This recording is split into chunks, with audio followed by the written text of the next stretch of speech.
Har'a barumsa keenya walitti deebinee jira. Barumsa har'aa keenya keessatti namoonni tokko jawaalli keessa ni guutee ofumaan fuul jedha garuu waan isaan hin beektanu. Indegana lammaffaa immoo yeroo isin bilbilaan haasa'aa turtan, yeroo isin kaameeraa waraabdan, yeroo isin makiinaa keessa ni deemtanu hin dhowwa jawaalli. Kanaafis furmaata bi'iznillah. Kanaafuu jawaalli keenya utuu viidiyoo suuraa keessaan qabaatiin dafee guutaa.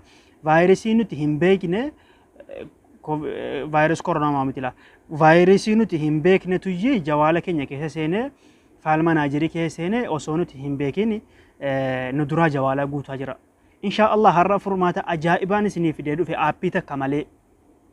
Kana jecha har'a waan ajaa'ibaa tokko isin agarsiisa YouTube irraa mee namoonni hundinuu YouTube keessan irra gaggalaa ilaala. Yoo YouTube keessan irra hin galle warri TikTok profaayilii TikTok gadtuquu YouTube kiyya jala dhaqaa YouTube kiyya jalatti agartu. Kaan immoo liinkii isaanii agartu. Yoo sana dhiiftan immoo YouTube keessan irratti waan ajaa'ibaa agartu. Addunyaan agartee beekti natti hin fakkaatu wanta kana.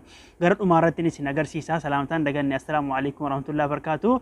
Ashama harka fuune kabajamtoota hordoftoota kiyyaa nagaan kiyya bakkuma jirtan nutti isin haga'u jechaa har'a furmaata ajaa'ibaan isiniif fidee dhufe. Kanaafuu haga dhuma sagantaa keenyatti na wajjin tura. Waan hedduu irraa furmaata sitiin geete aappii buufatanii hojii rakkataa turtan isin jedha. Wassalaamu alaykum.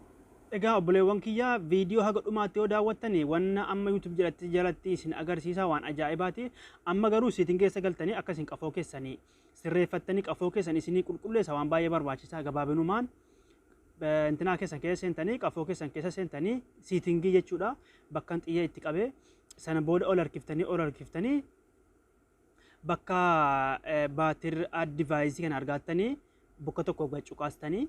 Egaan kabajamtoota hordoftoota kiyya 85 irra jira. Keessan garuu sanaa gadi da'uu danda'a.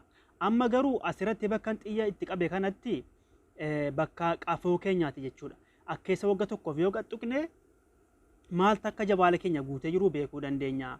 Asirratti kunoo viidiyoon, aawudiyoon, wanni garaagaraa aappii yoo barbaadda wanni hunduyyuu asitti argama jechuudha. Garuu nuti immoo akkas duubatti deebineetiyyi bakka gara gadi an xiyya itti qabna wagga tokko qacuqaasa kiyya amma dhibba guuta egaa ilaa raayitii godhaa dhufeera amma gartanii jedhee yaada dhibba guute jira kiyya 99 dhibba ni agartan jedhee yaada.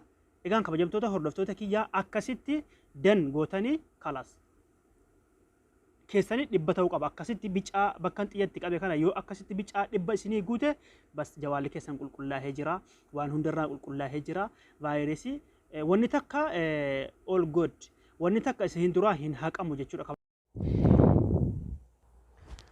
Egaa kabajamtoota hordoftoota kiyya asirratti wanti isin agarsiisuu dhufe wagga dhuftanii keessa keessanii bakka xiyyatti qabe kana ammallee sabskiraayim kiyya 2900 jechuudha reef ayib bakka diimtuu tuqaatii sabskiraayim godhaa mallattoo laayikii tuqaa na jajjabeessaa